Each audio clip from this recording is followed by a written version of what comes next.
যখন স্বাক্ষর করেছি সবাই, তখন গণভোট আগে হওয়াই হচ্ছে যুক্তিযুক্ত।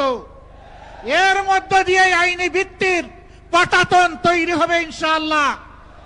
এবং যে ভাষা বুঝার চেষ্টা করুন।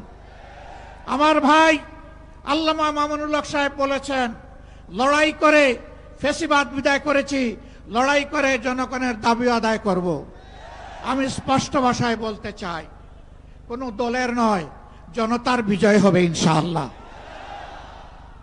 জনতা কি চায় কান পেতে শোনার চেষ্টা করুন।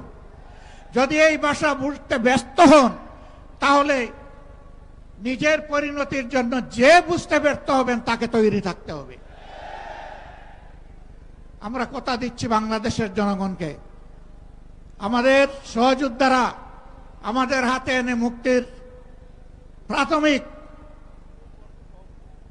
পরিবেশটা উপহার দিয়েছে। আমরা জনগণের মুক্তি আদায় করেই গড়ে ফিরবো ইনশাআল্লাহ। আমরা ভদ্র ভাষায় কথা বলছি, ভদ্র ভাষায় কথা বলবো, কিন্তু আমাদের দাবির ব্যাপারে আমরা হিমালয়ের মতো অনড় থাকব। কারণ এই দাবি জনগণের দাবি, কোনো দলের দাবি নয়। এই দাবি বিপ্লবের দাবি, এই দাবি ফ্যাসিবাদের দাবি নয়। অতএব ফ্যাসিবাদের দাবির কাছে বাংলাদেশের জনগণ মাথা নত করবে না। তৈরি হন।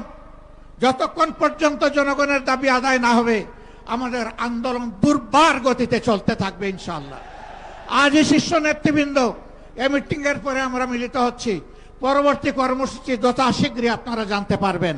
সেই কর্মসূচি বাস্তবায়নের জন্য প্রস্তুতি নেওয়ার আহ্বান জানিয়ে এবং সরকারকে জনগণের ভাষা বুঝে অতি শীঘ্র গণভোট আগে দেওয়ার সিদ্ধান্ত নেওয়ার আহ্বান জানিয়ে আমার বক্তব্য এখানেই শেষ করছি।